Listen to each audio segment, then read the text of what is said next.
Welcome back. We are now joined by a guy who I consider a good friend of mine, the longest tenured Johnny Junta guy on the Toronto Blue Jays. He is a starting catcher, Danny Jansen. How are we doing, Jano? How are we feeling? Hi, what's up, guys? Thanks for having me. Oh, wait, how are you recovery process right now? Where are you at? It's pretty good. It's taken a little bit longer. I think after the season ended and stuff, kind of just I don't know, not took a little bit more time, but there wasn't as big of a sense of urgency. So got hooked up with some PT and OT on my finger, and I'm currently working on it. So it's coming along. It's coming along. Yeah, I mean, listen, I was devastated, but just to pump your tires here a little bit, I don't know if Avery has these stats pulled up, but your 162 game pace, I'll say it, is absolutely fucked. I don't know if Avery has these pulled up. Do you have them, Avery? I think it's like 32 nukes, 100 something RBIs in his last 162 games. Like an injury like that, obviously it sucks and stuff like that, but just seeing the success that you have when you are healthy and all that type of stuff, does that make you kind of want to train harder? Does that make you like what was your thought process after the injury?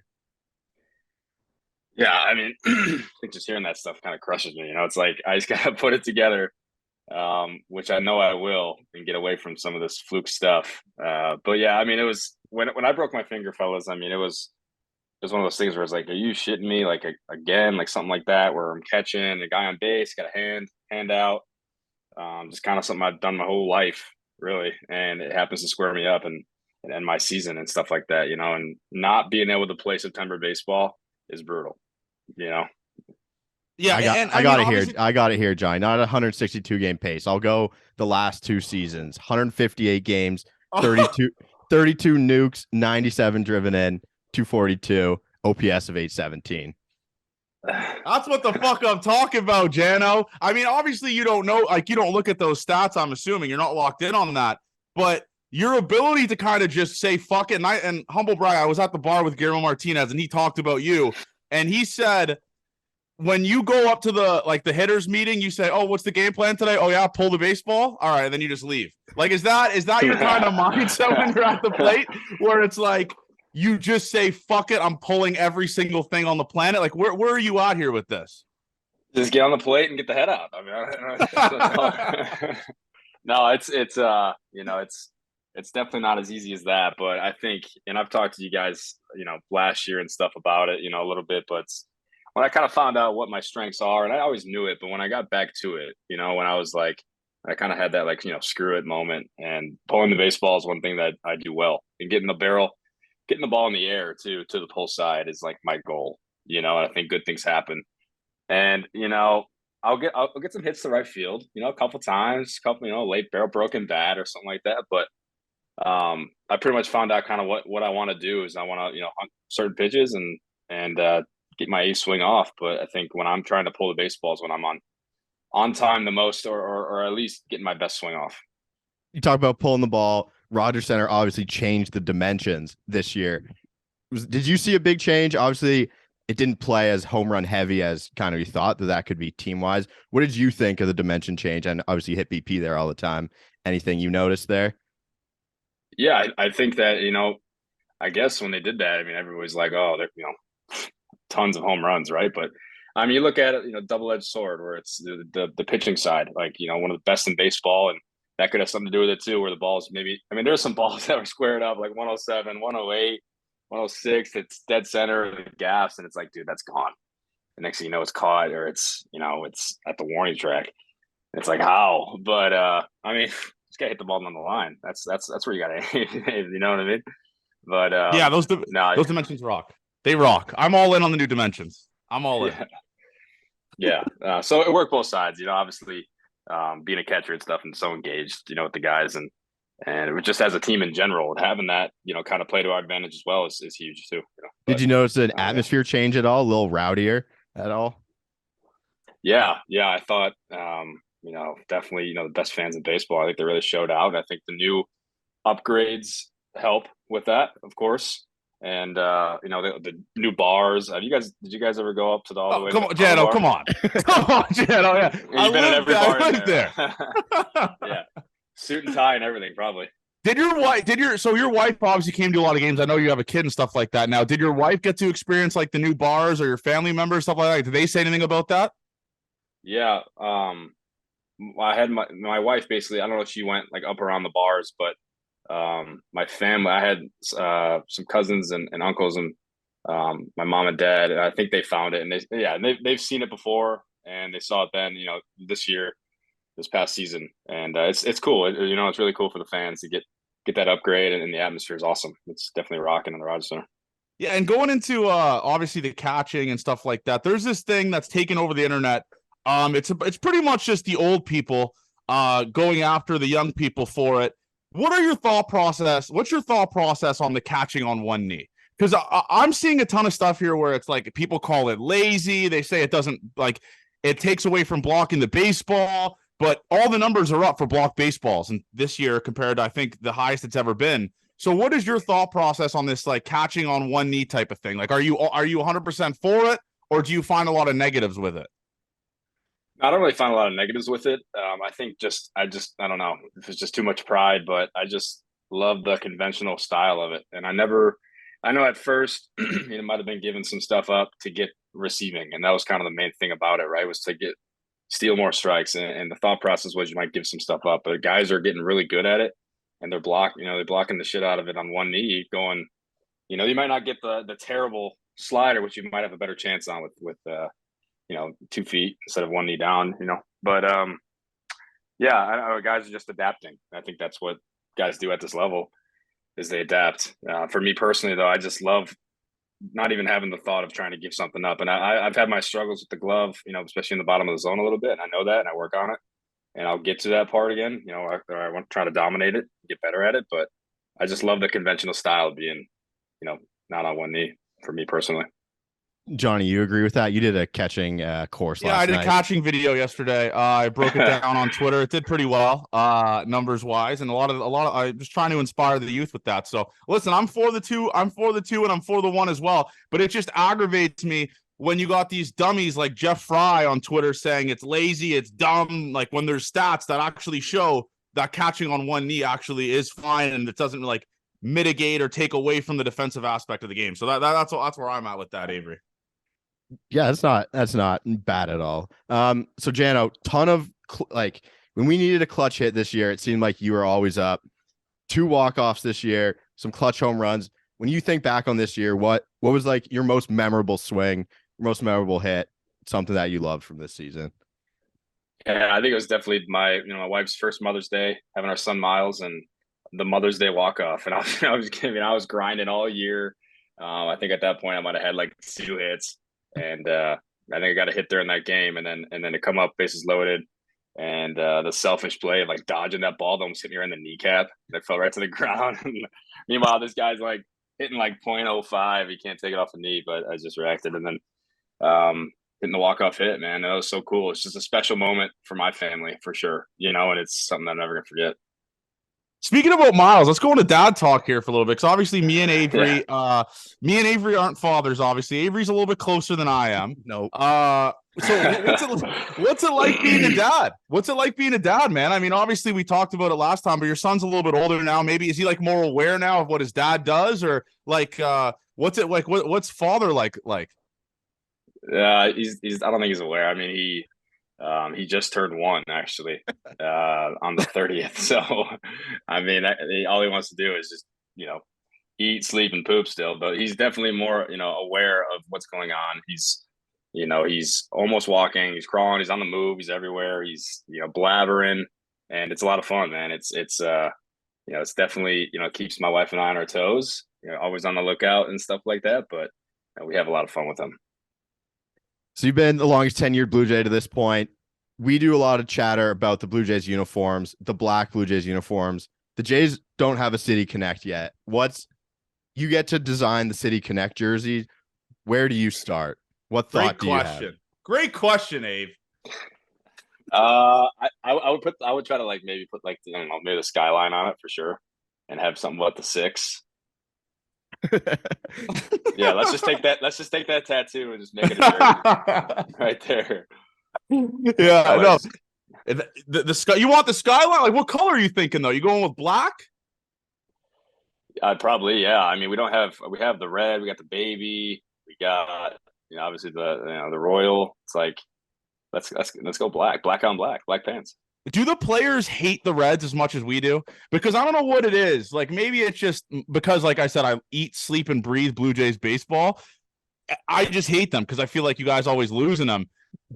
Do you guys know that little stereotype going on? Because I know Bassett talked to me about it personally, and he was like, why do they hate the Reds? And I'm like, they have never won in them. That's why they hate them. So, like, what is your thought process on the Reds? I don't think I got a hit in the Reds. I mean, I don't know what our record is in them. I know that was like kind of the thing around, when I was kind of coming up. I think they got to shut it down for a while. We brought it back. Was it last Canada Day last year, 2021 or two? I don't remember, but I think it was 2022 maybe. Yeah, I mean, if you just take that stat aside, throw the stat away, they're sharp. They're definitely sharp unis. So I don't hate them, just got to spark a couple W's with them. What's your favorite uniform combo then? I like the babies. I really do. Yeah, I think that it's sharp, and I don't know. I always feel like I got a little bit more power when I'm wearing them. I don't know why. One of those weird things, where I just feel confident in them. Love that. Actually, speaking of kids, I got a question here. So we do this thing on this podcast, Jano, where we get questions from elementary school. So this is a question from Margaret in the 3rd grade. She asks, why have you known Johnny for 4 years and you haven't went out for dinner yet with him? What would be your answer you for 4th grade Margaret? What's the deal there? Have I got an invite? Well, Jano, come on. The amount of times. Listen, that's fine. Next year we'll dock it off the list. Your kid will be a little bit older. We can knock it down next year. We've went out with Schneider, Clement, Horowitz. We went out with all the boys. We need you on the docket. We need to get you on the jersey wall. I was waiting to get to 5 years, make it a little 5-year thing, and then I went out. Seeing if we can last 5 years, you and I. Let's do it next year. Next year we'll do it. Let's plan it. Let's plan it a year in advance. Here we go. There we go. Yeah, we'll plan it right now. The next thing I wanted to ask you is, obviously I mentioned Schneider. I've luckily gotten pretty close with David Schneider, and he's like what a fucking class act that guy is. What was it like for you to see a guy come up into the show and just immediately have success like he's the greatest hitter on the planet? I mean, you obviously know how hard it was coming up, and obviously having to face big league pitching, but seeing a guy come up like that and just immediately have success, what was it like for you on the other side of that? It was awesome. Still get you get those shivers when you see a guy's dream come true, but it's by being in the big leagues and then he hits a homer his first at bat, stuff like that. I mean, I've heard about him, and when I did a rehab stint with my groin this year, I saw him, and I played 3 games, and I think those 3 games, I mean, Davis hit like 3 or 4 homers, and dude's he's hitting a couple of backside homers, and I was like, Jesus, like this guy can swing it, and I heard about him too, and everybody's like, yeah, he's a stud, man. So seeing him, I guess seeing that, I was already kind of, I remember telling a couple of guys, like, hey, when I was rehabbing, this guy was mashing.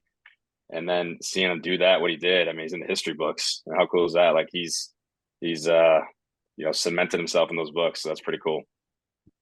Got a question here for you. You got hit an incredible amount at the plate this year, 10 hit by pitches this season. Are you just crowding the plate this year? I think maybe we can get away from the injuries if we get off the plate a little bit and stop getting hit so much. You had 10 this year.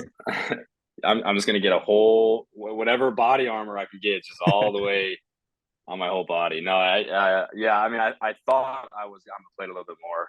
Then I asked some people who had like the stats on it. I don't think I really was, but mentally maybe I thought I was. But I don't know. I think that I mean, maybe my swing's just terrible and I'm just diving and getting it. My reaction time. But I'll tell you what, I was getting drilled, and we had a running joke with the team. Everybody's like, dude, like you were basically swinging at that ball and hit you in the forearm. Like, what are you doing? Can you even see? It's like, I don't know. I get this thing checked again.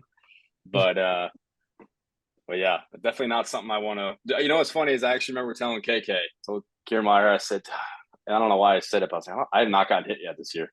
And then sure enough, it wasn't like right away. It was like boom, boom, boom, boom. But it was like I got that night, boom, drilled, and then it started it. So yeah, that's how it went. Yeah, that was just my entire Twitter.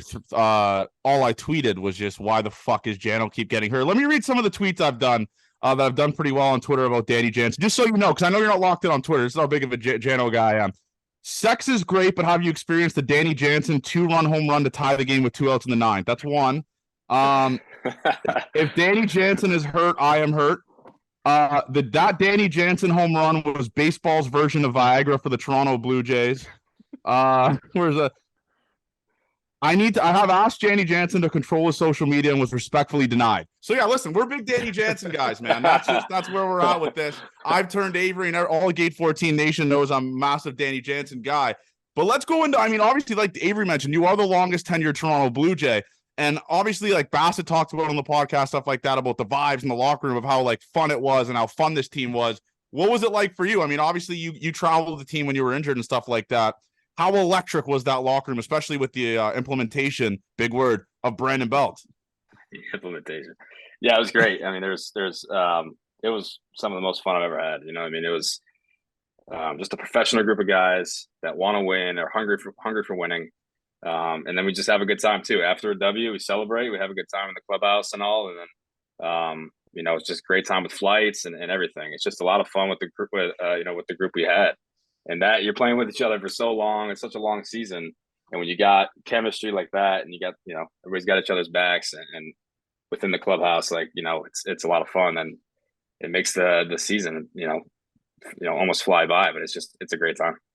Who's your seatmate on the plane? Who, when you got to sit beside someone, who do you sit beside usually? Well, I was playing poker, so I was kind of revolving around the table, you know, just handing out money. Yeah, Ernie said he didn't want to go anywhere near that vet table. He said Brandon Belt's throwing that money around like it's fucking Monopoly money. But were you guys getting after? I mean, because I talked about this with Ernie, and obviously maybe you could allude to this because you've been a part of the team when they've had tons of success. How electric is that plane ride after a series win coming back? Like, are the boys just having a couple beers, getting after it? Like, I want to experience that. I never will be able to experience that. But how, like, describe that to the fans right when you get on that plane. I'm assuming the music's buzzing. You got beer everywhere. Like, how electric is that?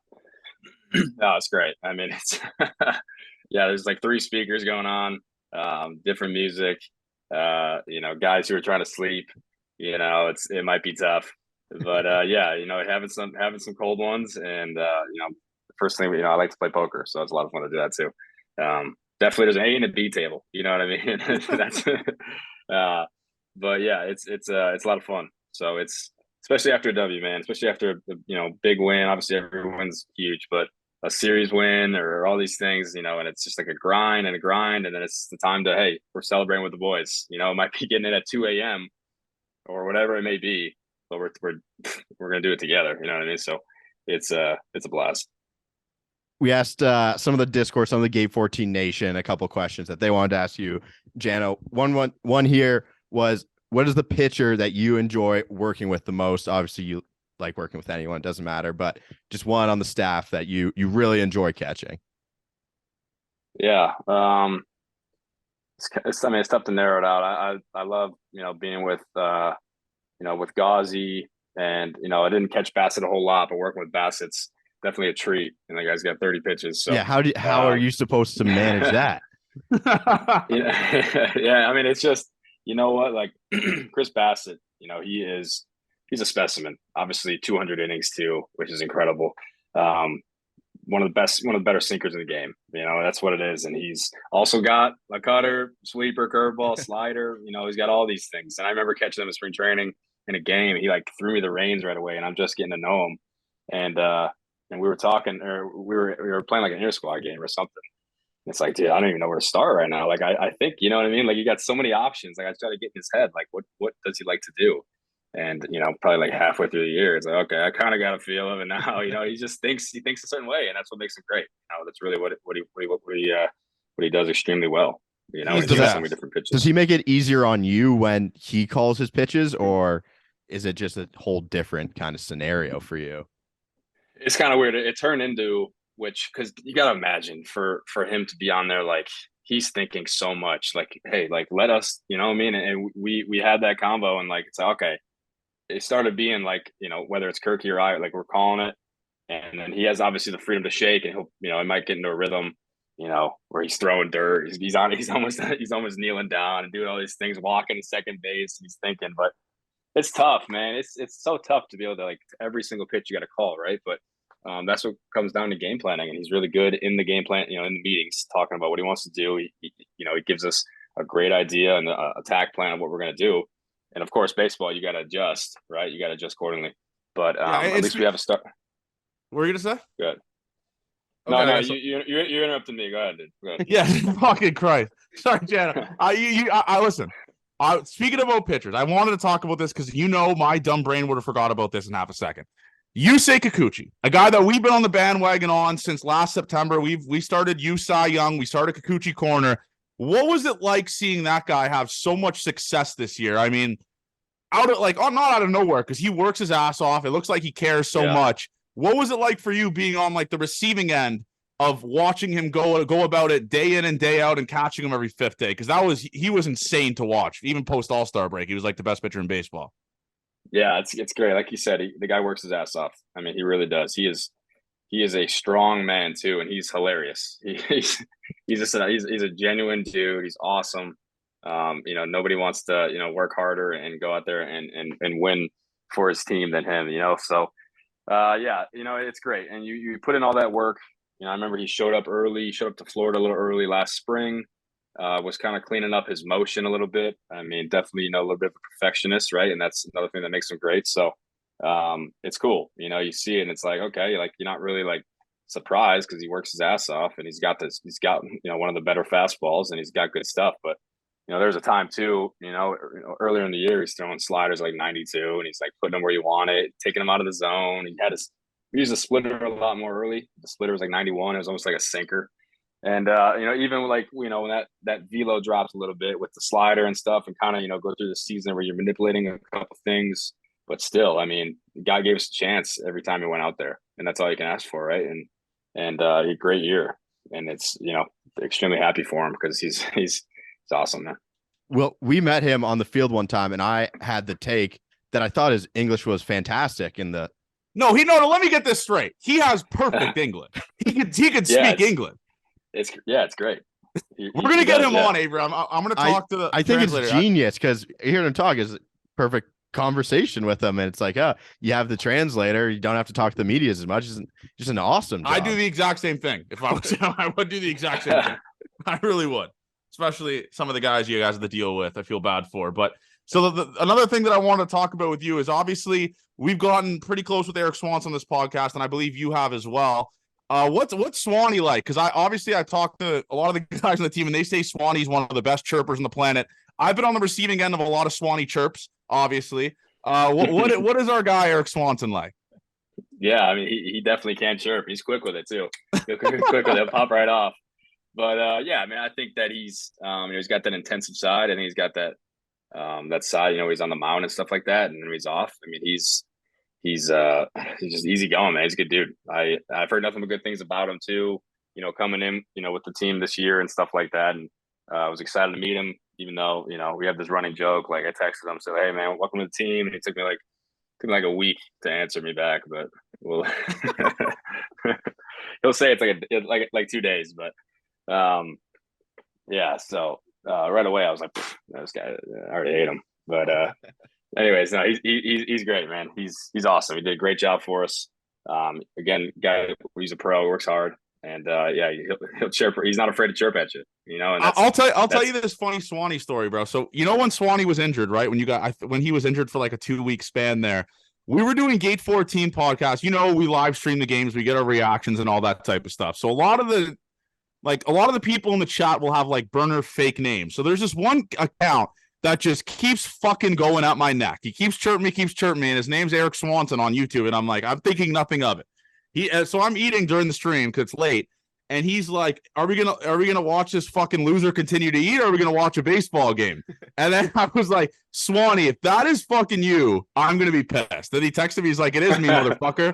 And he was watching our stream of the Blue Jays game, us watching the Blue Jays game. He's the best. He lives online. He's the best. He'll just randomly text me after I do a tweet and be like, "What the fuck is this about?" And it'll just be the greatest. He's the best. He's the best. Yeah, he'll chirp you, man. But Swanee is the best. He is. Now I became really good friends with him, so he's great. So you said you're running up here 5 years. Who is the best player you've seen play in your big league time? Like every time you go see them, it's just like, holy shit, this guy's good. Playing against them and with them, or guys you could play with, guys you could play against, just anyone.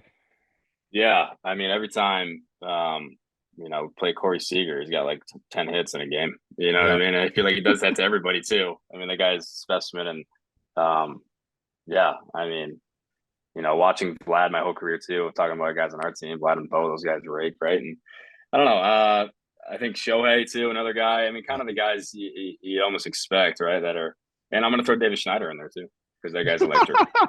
I'll clip that and send it to him. That's electric. But obviously going into coming into the seasons with more expectation now. And next year obviously is a massive year for this team and stuff like that. What has it been like in the clubhouse? Like, I know coming into spring training this year, obviously, I mean, you acquire Brandon Belt, you get Dalton Varsho, you get all these guys. Like, what was it like going into the clubhouse and meeting all these guys at the start of this year? Like, was it intense dugout, or was it like more loose and just like with the veteran presence, did it make a massive difference? Yeah, for sure. I think, having these guys in there, everybody brings something different to the table. And, as far as, guys in the clubhouse, there's been nothing but good dudes last, however long since I've been up and all that stuff. So everybody that seems to come to this team it fits in great, and it's just it's an awesome thing too, right? Where you kind of, you're never going to have the same team really ever back-to-back years. There's always going to be someone different, a lot of different faces. And when you got guys coming in and they're just, genuine dudes and a lot of fun and work hard and are pros, and that seems to be what we always got, then it's a blast. So yeah, those two, Varsh obviously another Wisconsin guy, obviously outstanding dude and good player, and then Belter too, right? Like, you bring in the vet, and the guy's been there and done that, and it was cool to see kind of the different pieces, and KK coming in, playing against him, right? Obviously being with the Rays, watching him do his thing against us, and then watching him do it for us. So, same thing with Varsh. Those guys are just patrolling the outfield. Is Belt as ridiculous as everyone says he is? Yes, I mean, he is. He's just got that dry sense of humor, but he is funny. He is hilarious.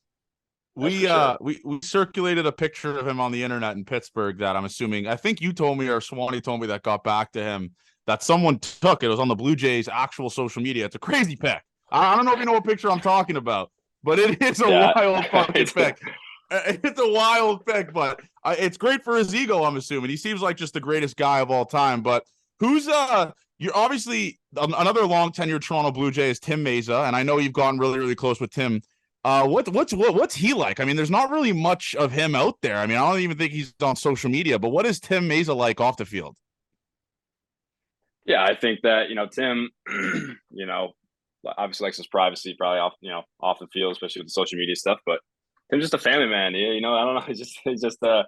He's an awesome dude. He's one of the best people I've ever met. Really. I mean, he's truly just an outstanding dude, and one of the nastiest relievers this year, and pretty much always. I mean, the transition that he's made throughout his career has been pretty incredible. And then pretty much now, he's a sinker baller, right? And he's sprinkling in the slider. But for the most part off the field, I mean, Tim's not afraid to chirp you either. Don't get that. Don't.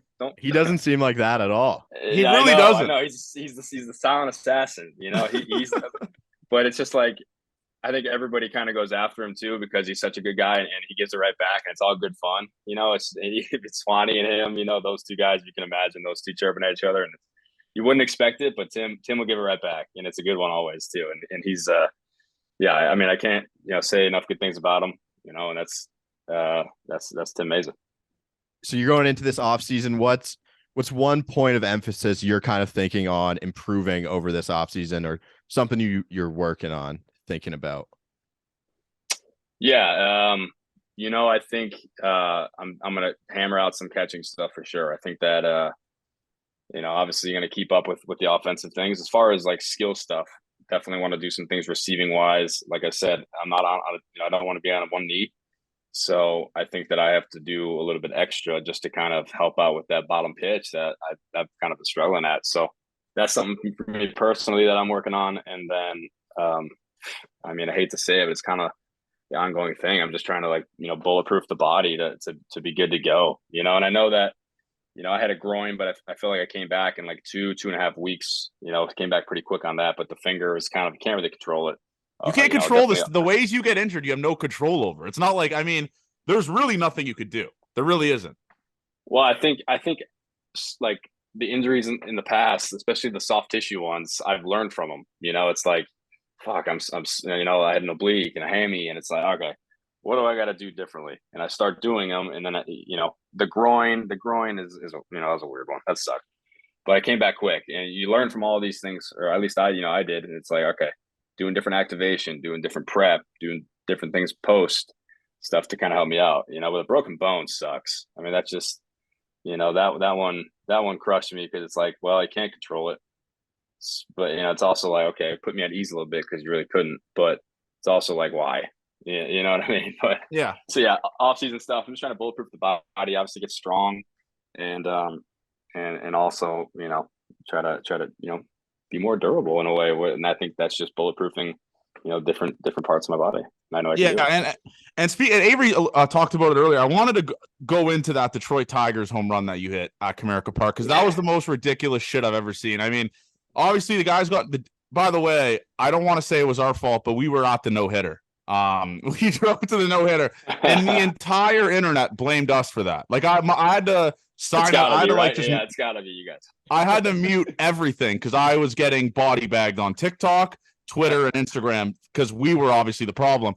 But just you hitting that home run there and obviously coming up in the clutch like you always did last year, was that one of the coolest home runs you've ever hit? I mean, you're down 2 outs, 2 strikes, absurd. Yeah, for sure. And I was DHing that day. I remember I think I beat the shit out of a trash can sometime during like because I remember I popped to the catcher and it was like a fastball. I felt like it was middle, and I was like, it might have been the at bat before, and I was just like, I'll tell you what, when I DH, I go through all the emotions. I really do. At one point, I remember like going in earlier in the year. What's funny is that it was the walk-off homer against the Yankees. Same thing where it's like, pouting, I took like my jersey off and I'm sitting on the couch, for a second before I do anything else. Right after I get out, I'm steaming. And, best part about being a catcher, like I always say, is that you got to just focus up right away and go play defense. When you're DH, and it's a little bit of a different animal. You're just kind of chilling and stuff. And you can only hit so much, and I don't really hit that much during at bat in between at bats. But to the Detroit one, yeah, it's like pops to the catcher. I'm like, how embarrassing. I hate popping to the catcher or anywhere in the infield or anywhere foul. So yeah, going through the emotions, and then I remember I went up there and Chap was on first. He stole, go to second base, and it was a 1-0 count. And I think I was maybe sitting off speed, but I remember he shook. Lang shook, and I was like, okay, I do this stuff all the time, or maybe it's a fake shake or something. So I just sold out to the fastball, and sure enough, I got it.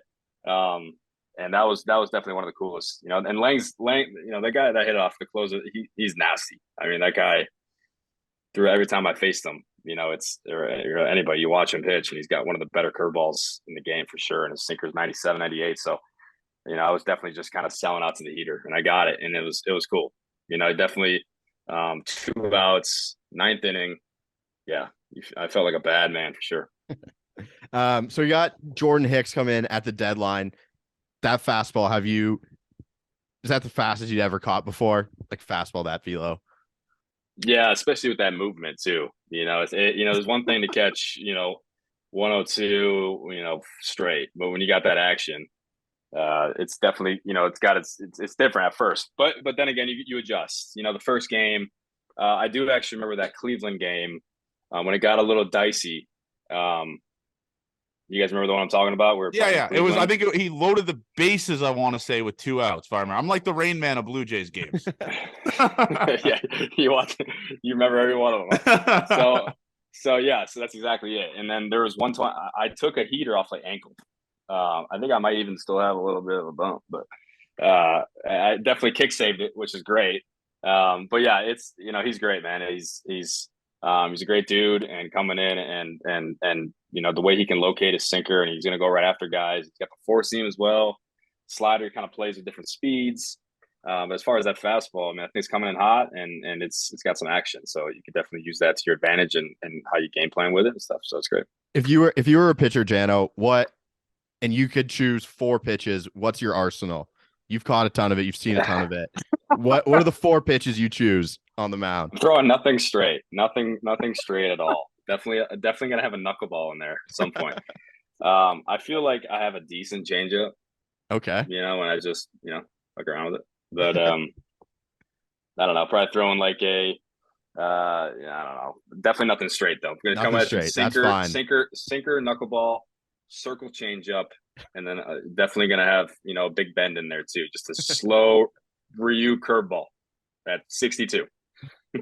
Ryu's the best, by the way. I mean, seeing what that guy did for this team, and I dunked on a lot of people on Twitter who said that the Jays should DFA him, which is the dumbest fucking tweet in the history of Blue Jays Twitter. But seeing his success has been awesome. But I wanted to go into a little bit of an umpire talk here. You being a catcher now, I'm sure you're familiar with all the umpires in Major League Baseball and all that type of stuff. Is there one umpire that you've seen that you've gotten like kind of close with, where you're like, I kind of like this guy. Like I'd go for a beer with this guy after the game. I mean, yeah, there's definitely guys. You're back there, 9 innings with them, and when you get them, whether they're great or not. I mean, obviously, as professionals, you want the calls to go your way and stuff. But as far as just guys, like there's Dan Iasona is one guy that I always seem to get along great with and stuff like that. And it's kind of fun. You see him, and it's like, okay. There's it's not just him, right? There's a couple other guys too, but it's like you go back there and you see him, it's all right. It's maybe you're feeling like you're kind of grinding and stuff like that, or it's whatever it may be, but it's like, all right, this ain't gonna it's never not bad, but it's like I'm gonna battle with this guy. At least gonna be back there. We can have some conversations, just kind of chat a little bit. You know what I mean? So it's fun. Do you ever? Sorry, Johnny. Do you ever look at the umpire scorecard? Have you seen those ever? I think I've seen, like how many they missed and stuff. Yeah, I've seen some. Yep.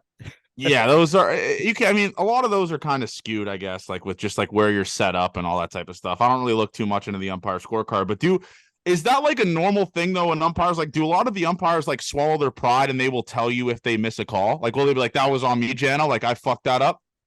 No, not all of them, but I do always. Oh, you guys there? Yeah. Yeah. I do always appreciate when they're honest like that, though. You know what I mean? And like, listen, like, I feel like I'm pretty easy to work with, and you got to go back there and do your thing and stuff like that. But I try to always be pretty real with them too, right? If I think that it's a bad one, I let them know. If I think that it's really not, then I'm not really that chirpy. You know what I mean? I'd love to see you go toe to toe with an ump. I'd pay for that. Must watch just TV. skull cap down. And... I'd love it. I'd love to see you go toe to toe because that's electric. And I mean, a lot of the umpires, I don't know if that's like the older brand, but Amir Garrett told a story to me about Joe West. Amir threw a strike, literally a down the middle strike, and Joe West was behind the plate. And Amir said to Joe, like when he was hitting at that time because pitchers were hitting, and he says to Joe West, he's like, Joe, like, was that pitch down or was kind of down? And Joe West looked at him and said, no, it was right down the middle. I just wanted to see how to react. Like, do you think there's room for that in the game of baseball? I mean, that's kind of crazy, right? Like, I can't believe. I don't know if that still happens, but like a lot of the times where it's like umpires need the players to earn their respect or stuff along those lines. Do you think there's room for that? No, not necessarily. I think that's definitely not going to be a thing, but I mean, honestly, it doesn't surprise me that it was, honestly, especially, whether this may be, a couple years back or, especially when there's, I guess, a couple more older umpires around. And so that's kind of how the game used to be, right? Like, it's like, before there was, a lot of young superstars and stuff. So you kind of got to earn your stripes. And I think as an umpire too, if you're a batter or a pitcher and you're chirpy at them and stuff like that, they're like, all right, well, throw one right down the middle and see what happens. But I think if that like they just get ripped to shreds nowadays, obviously, and even more so than they probably did back then. But it's kind of a nuts. There was one time where I was catching, Joe West was behind there, and there's a ball that was on the white line. I remember Brett Gardner was hitting, and Giles was pitching. It was a close, safe situation. 5+ feet, like off the plate. Strike. It's like, oh my God. It was like a 3-1 count. I remember it because it was the craziest call I've ever been a part of. And it was like on the white line, maybe even a little bit like farther. And I was just like, I tried to like bring it back, but it's not even remotely close. He's like, strike. And I remember Gardner looked back. He's like, had some words for him. Obviously, he's like, you kidding me, dude? Like, no way. I think we flew out to center too. It's like go from a walk to a fly out on a pitch that's like double the plate away. It's nuts. Does that mean you're all for the automated strike zone coming to the big leagues then, or what? No. You don't like the helmet tap, the challenge system? You don't like that? I don't know. I think maybe if it was like that, it'd be a little different. I think that I don't know. I do feel like I'm an older soul, and I do like obviously the human error of it, the human element of it, right? Like, and also I'm all for catchers. Like catchers, they work their ass off, and you try to steal strikes, and that's part of the game. It's a craft. You spend so much time, doing that, and guys get paid differently. They make money on doing that stuff. You know what I mean? You take that away, then it's just like, well, you better hit 40 homers in a way, right? Or have an absolute bazooka, right? Okay. Spin zone though, Jano. It's one less thing to worry about in the offseason. Then you can just worry about raking. If you're not worried about framing and receiving, then just be a DH. Then just become a DH. I don't know. I love that part. And even though I've had my struggles with receiving, especially like the last couple of years, I want to be higher. I want to do better. I still like that part where it's like I can improve that, and guys are good at that. Like it's like you got a guy behind the plate. It's like, all right, well, this guy can squeeze it, you know what I mean, and do a great job with it. Not saying you go out of your approach because of it, but that's something that's a craft. You know what I mean? Did you talk to Alejandro Kirk a lot about that? Because I mean, Alejandro Kirk is the second best, I believe, in baseball in framing, right, Avery? Or he's top 5 or something along. I might have made all of this up. Yeah. I might have made all this up. But have you talked? Is that something you've worked on with Kirky? Because I mean, he's a freak behind the plate. He is so good at receiving baseballs. Yeah, and that's definitely something that he's worked at. I mean, I've seen him when he was, super raw, and he wasn't on one knee, and it was I can't remember what year, right? But it was, when he was in the minor league still and in big league camp or coming over for a game and stuff like that, and seeing what he's become, it's been incredible. And it's the work he's put in. And I think obviously being on one knee definitely helps him because you're down there, and he just absorbs it, and he does a great job with it. So something that, I watch how he catches balls, and I'll watch on the iPad and stuff like that. And I'm like, there's balls that are like, 3 balls down and stuff, and he's grabbing it. I look at it and I try to look at things that I can implement in my game. But I know something that I have worked at and something I feel like I'm pretty good at was the balls on like top of the zone. So we're almost not saying he wasn't great up top. I mean, but he was absolutely dominant down there, and I was not that great. But up top, I mean, I might have been a little bit better. But that's something that's like, all right, well, I got to kind of give and take. And I'm watching him. I can see it, what he's doing and stuff like that. And I can take some things away from that and try to get better at the bottom for me personally. But yeah, it's a lot of fun to watch him catch. Have you, so obviously you being like something that obviously fans really respect about you is just like, you're just a gritty baseball player. You go, no batting gloves. You wear a fucking headband when you don't have that much hair, which I respect. I love that. Listen, I've been backing you up for that for a while. Is that something you take a lot of pride in? Like, are you just stubborn? Like you'll never go BGs, you feel like, or you love just feeling the bat? Like what's the reasoning behind you being a part of the no batting gloves community? Yeah, I like how it feels. I like rubbing dirt in my hands. I don't think that I don't do it like because it's like, oh, well, it might look gritty. You know what I mean? Like I like the feeling of getting dirty with it. I don't know. It's just I guess a dirt bag. I don't know. I like it. So that's something that I've always, when I was in high school, using metal bats, but I that's when I started using no batting gloves. And then I think I sucked in the minor leagues a couple of years using batting gloves. So finally I was like, frick, I'm going to take them off and go back to kind of like my roots. So yeah, I love it. There was a time though when I'm doing some weird shit, but when I'm struggling, I'll throw them on I definitely will.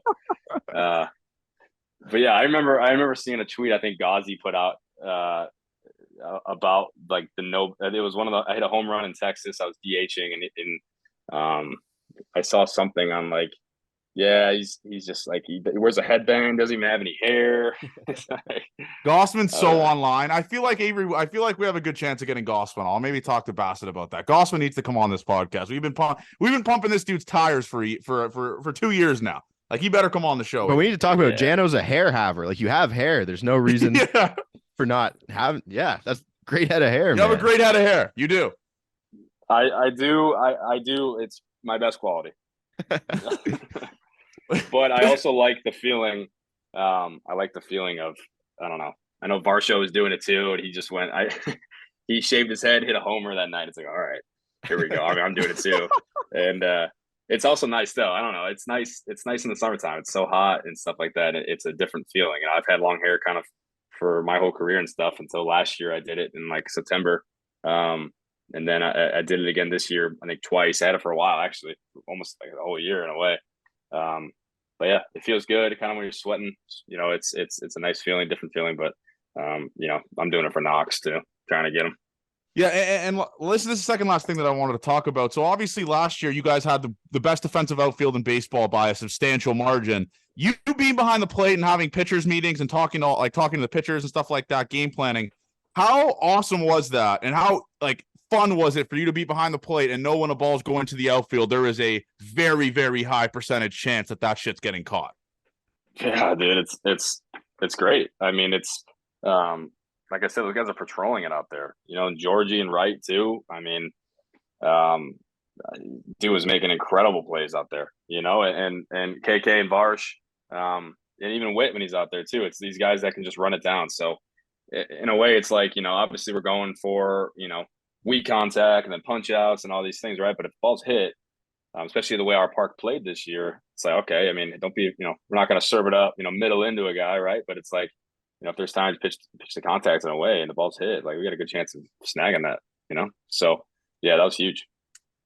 We got one more from the people. They want to know your favorite thing to do in Toronto. What does Jano do? You get some time off. Besides big league me, yeah. Jano. What's you're not going to the park. You're spending a day to yourself in the city. What are you doing? That's my favorite part. My favorite thing to do. I don't know. I've been to Spin Toronto a couple times, the ping pong place. I do that, like the ping pong bar. I got to throw it out there. I mean, I would probably Uber Eats like Wilbur Mexicana all the time. So just let's see though, other things to do.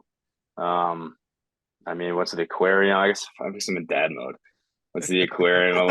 Ripley's, Ripley's. Yeah, Ripley's.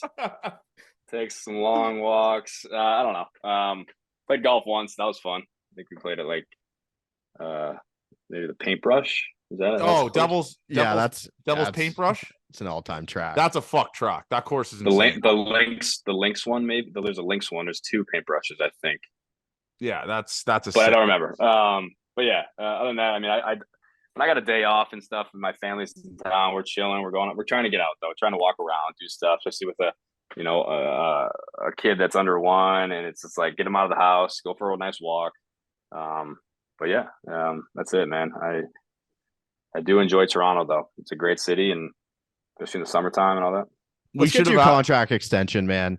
Let's get you a big. Let's get this guy locked the fuck up here, huh, Avery? Let's hashtag extend Jano. Let's get it going. I'll be screaming it from the top of the CN Tower if I have to. Let's get the man paid. From the top of the CN Tower. Did you hear that? Let's get this motherfucker paid. Have you guys ever? Or would you ever do like the skywalk thing? No chance. Yeah.